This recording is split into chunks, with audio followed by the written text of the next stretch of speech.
जय हिंद, वंदे मातरम। साथियों, एग्जाम सूत्र पॉलिटिक्स ऑनलाइन प्लेटफॉर्म पर आप सभी का स्वागत है। साथियों, आज के इस वीडियो में हम पढ़ने वाले हैं शासन या सरकार के अंग। शासन या सरकार के कितने अंग होते हैं, उनके क्या कार्य हैं, ये इस वीडियो में हम पढ़ेंगे। तो सबसे पहले शासन के अंग देखते हैं। तो शासन के 3 अंग होते हैं। पहला है विधायिका, दूसरा कार्यपालिका, तीसरा न्यायपालिका। पहला जो अंग है विधायिका, विधायिका का काम होता है कानूनों का निर्माण करना। विधायिका कानून बनाती है। दूसरा अंग है कार्यपालिका, कार्यपालिका का काम है कानूनों का क्रियान्वयन या कानूनों को लागू करना। यानी कि विधायिका ने जो कानून बनाए हैं उन कानूनों को लागू करने का काम कार्यपालिका करती है। और तीसरा अंग है न्यायपालिका। न्यायपालिका जो है ये कानूनों की व्याख्या और जो लोग कानूनों का उल्लंघन करते हैं उन्हें दंडित करने का काम करती है। अब विधायिका जो है हमारे देश में संघात्मक व्यवस्था है, और संघात्मक व्यवस्था में जो है 2 विधायिका होती है और 2 कार्यपालिका होती है। विधायिका ये केंद्रीय स्तर पर और राज्य स्तर पर। केंद्रीय स्तर पर संसद को विधायिका कहा जाता है, और संसद के 3 अंग है, एक लोकसभा, एक राज्यसभा और एक राष्ट्रपति। राज्य स्तर पर विधायिका विधानमंडल को कहा जाता है, और इसके भी 3 अंग हैं, विधानसभा, विधान परिषद और राज्यपाल। अब आते हैं हम कार्यपालिका पे। ये कानूनों को लागू करने का काम करती है। ये भी 2 स्तर पर होती है, केंद्र और राज्य। केंद्र में राष्ट्रपति, उपराष्ट्रपति, प्रधानमंत्री, मंत्रिपरिषद शामिल होते हैं, और राज्य स्तर पर कार्यपालिका में राज्यपाल, मुख्यमंत्री, मंत्रिपरिषद शामिल होते हैं। तीसरा अंग है न्यायपालिका। न्यायपालिका जो है ये हमारे देश में इकहरी और एकीकृत है, और इसके सर्वोच्च शिखर पर सर्वोच्च न्यायालय स्थित है। सर्वोच्च न्यायालय के नीचे उच्च न्यायालय आते हैं, या इसके अधीन उच्च न्यायालय आते हैं, और उच्च न्यायालयों के अधीन जिला न्यायालय आते हैं। चलिए इनको विस्तार से हम पढ़ते हैं।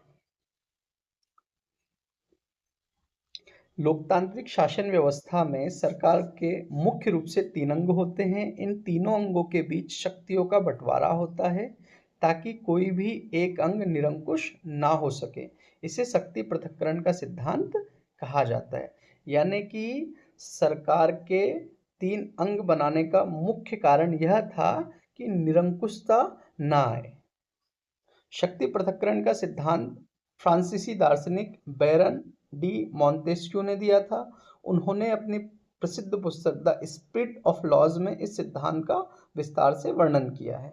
यानी कि शक्ति पृथक्करण का जो सिद्धांत है वो एक फ्रेंच दार्शनिक मॉन्तेस्क्यू ने दिया, और इसका मुख्य कारण क्या था, ताकि तानाशाही को समाप्त किया जा सके।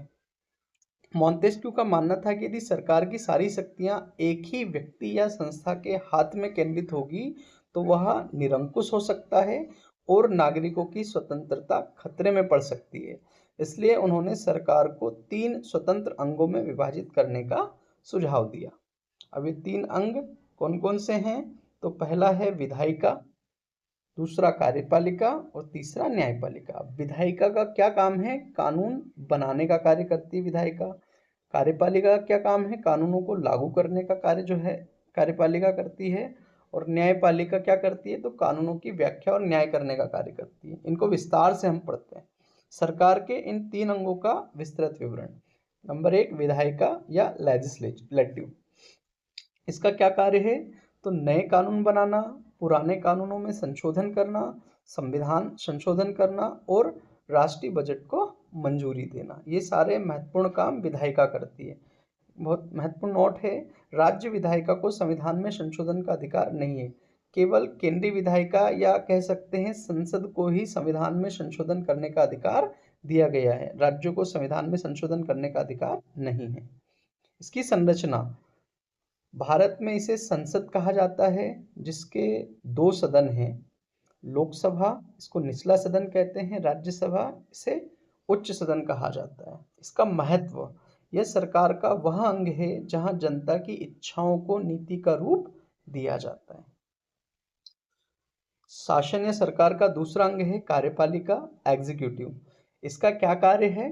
तो कार्यपालिका का कार्य विधायिका द्वारा बनाए गए कानूनों को लागू करना, शासन चलाना, नीतियों का क्रियान्वयन, देश की सुरक्षा और प्रशासन का संचालन करना है।